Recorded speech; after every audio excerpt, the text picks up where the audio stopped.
अगर आप भी घर बैठे मोबाइल फ़ोन से यूपी स्कॉलरशिप 2025-26 का नया करंट स्टेटस चेक करना चाहते हैं, तो कैसे चेक करना है, इस वीडियो में आपको सारी जानकारी मिलने वाली है। सबसे पहले आपको गूगल क्रोम में जाकर के यूपी स्कॉलरशिप सर्च करना है। सबसे ऊपर आपको यूपी स्कॉलरशिप की ऑफ़िशियल वेबसाइट देखने को मिल जाएगी यहाँ पे।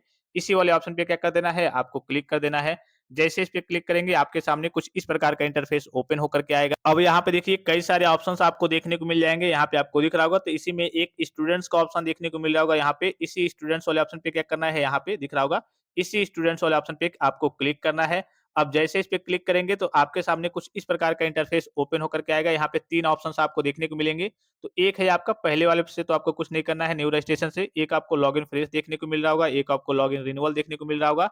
तो अगर आपने किसी भी क्लास में, किसी भी कोर्स में पहली बार स्कॉलरशिप का फॉर्म फिल अप किया होगा, तो आपको लॉगिन फ्रेश करना है।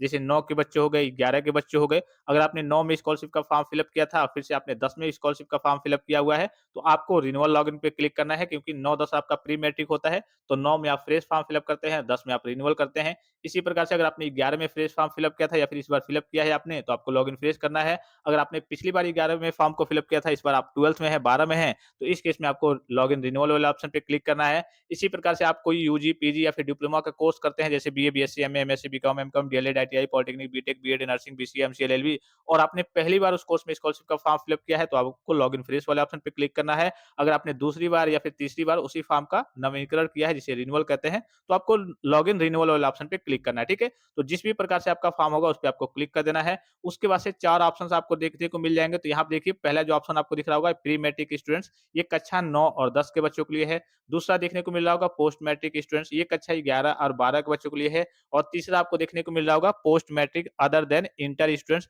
ये किनके लिए है? यूजी, पीजी और डिप्लोमा के बच्चों के लिए है। जो बच्चे कोई कोर्स वगैरह करते हैं, जैसे BA, BSc, MA, MSc, BCom, MCom, DElEd, ITI, polytechnic, BTech, BEd, nursing, BCA, MCA, LLB, उनके लिए तीसरा ऑप्शन है। और चौथा ऑप्शन भी पोस्ट मैट्रिक के बच्चों के लिए है, लेकिन अदर स्टेट वाले बच्चों के लिए है, ठीक है? तो आपका जो भी क्लास या फिर कोर्स होगा, उस हिसाब से आपको सिलेक्ट कर लेना है।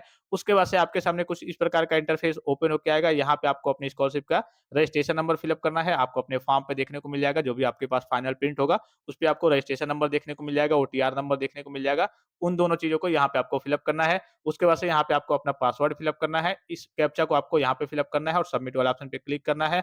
अगर मान लीजिए कि आप ओटीआर और पासवर्ड वगैरह भूल गए हैं, तो यहाँ पे क्लिक करके आप नया पासवर्ड वगैरह बना सकते हैं। यहाँ पे क्लिक करके आप अपने ओटीआर का पता लगा सकते हैं। ठीक है? काफ़ी सिंपल सा प्रोसीजर होता है। यहाँ पे आपसे जैसे इस पे क्लिक करेंगे, तो हाई स्कूल के आपके डिटेल्स वगैरह माँगे जाते हैं कि आपका रोल नंबर क्या है, हाई स्कूल का कौन-सा बोर्ड है, कब आपने पास किया था और आपको नया पासवर्ड देखने को मिल जाता है। ठीक है? इसी प्रकार से ओटीआर को भी प्राप्त कर सकते हैं। ठीक है? चलिए सारी चीज़ों को फिल अप करके फिर मैं आगे की ओर प्रोसीड करके आपको दिखाता हूँ। अब देखिए फाइनली सारी चीज़ों को फिल अप किया जा चुका है। यहाँ पे आपको दिख रहा होगा सबमिट का एक ऑप्शन दिख रहा होगा। इसी वाले ऑप्शन पे क्या करना है, आपको क्लिक करना है।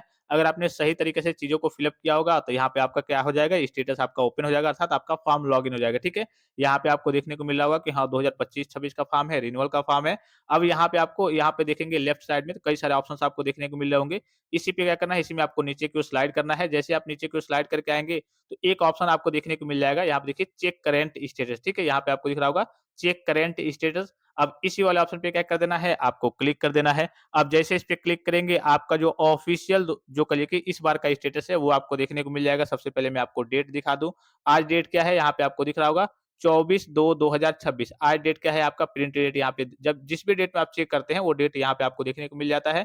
तो आज डेट क्या है भाई, 24/2/2026 अर्थात 24 फरवरी 2026 आज डेट है, तो प्रिंट डेट आपको देखने को मिल जाएगा। ऊपर आपको फॉर्म की स्थिति अर्थात कहिए कि सत्र का फॉर्म है, 2025-26 का फॉर्म है, रिन्यूअल का फॉर्म है, post matric other than inter का फॉर्म है। कुछ चीज़ें आपको ब्लर दिख रही होंगी सिक्योरिटी रीज़न के लिए, बेसिक से जो जो डिटेल्स वगैरह है। अब यहाँ पे आपको नीचे को स्लाइड करना है, यहाँ से आपको चीज़ों को देखना होता है, जैसे फीस डिटेल्स की बात करें, क्लेम कितना किया गया है।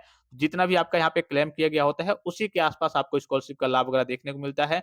जैसे कभी-कभी 11,000 है, तो यहाँ पे 12,000 भी स्कॉलरशिप की राशि आपको देखने को मिल सकती है, अगर आप हॉस्टल वगैरह में रहते हैं तो, ठीक है? इसी प्रकार से जो भी आपका कोर्स होगा, क्लास होगा, उस हिसाब से यहाँ पे आपको क्लेम फीस देखने को मिल जाएगा और क्लेम फीस कब वगैरह करिए कि इसका वेरिफिकेशन वगैरह हुआ था, ठीक है? वो सारे डेट्स वगैरह देखने को मिल जाएँगे।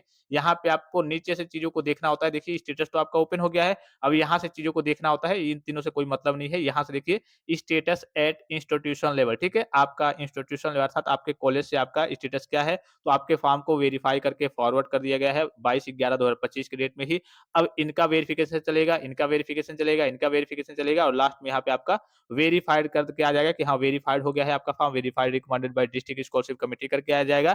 यहाँ पे इसका जो वेरिफिकेशन होने वाला है, वो 10 मार्च 2026 तक आपका फुल्ली तरीके से स्टेटस क्या हो जाएगा, अपडेट हो जाएगा। यहाँ पे वेरिफाइड होने लायक होगा तो वेरिफाइड कर दिया जाएगा, रिजेक्ट होने लायक होगा तो रिजेक्ट कर दिया जाएगा। अगर आपके फॉर्म में गड़बड़ी होगी तो रिजेक्ट कर दिया जाएगा। तो ये आपके स्टेटस की डेट वगैरह है, ऑफिशियल जो आपका फाइनल स्टेटस जारी होने वाला है, 10 मार्च 2026 तक आपका जारी हो जाएगा। इसी में आपको नीचे देख लेना है कि आपके गत वर्ष के प्राप्तांक पूर्णांक सही है या फिर नहीं, और अगर आपका अटेंडेंस का परसेंटेज कहिए कि 74.9% भी है, तो इस केस में आपके स्कॉलरशिप का फॉर्म आगे चल के समाज कल्याण विभाग के द्वारा रिजेक्ट कर दिया जाएगा। क्योंकि यूजी, पीजी और डिप्लोमा के बच्चों के लिए रूल है कि आपके कॉलेज में आपका जो अटेंडेंस है, वो 75% या फिर उससे ऊपर होना चाहिए। तो यहाँ पे आपका 75% है, तब भी आपका काम चल जाएगा। इससे ऊपर है, तब भी आपका काम चल जाएगा। अगर 75% से नीचे है, तो इस केस में अभी आप जब जो आपका वेरिफिकेशन चल रहा है, फरवरी के लास्ट से अर्थात 28 फरवरी से चलने वाला है और 10 मार्च तक चलने वाला है, तो उस बीच आपके फॉर्म को यहाँ से क्या कर दिया जाएगा, rejected by district scholarship committee कर दिया जाएगा, और जब रिजेक्ट कर दिया जाएगा, तो आपको स्कॉलरशिप का लाभ वगैरह नहीं मिलेगा, ठीक है? तो सारी डेट्स वगैरह मैंने आपको बता दिया, और कैसे आपको स्टेटस को चेक करना है, वो भी मैंने आपको बता दिया। और किसी प्रकार का संदेह हो, कोई भी जानकारी चाहिए, कोई भी चीज़ आप पूछना चाहते हैं, तो आप कमेंट बॉक्स में कमेंट करके पूछ सकते हैं। फिलहाल इस वीडियो में इतना ही, इजाज़त दीजिए। धन्यवाद। Thanks for watching. मिलते हैं नेक्स्ट वीडियो में।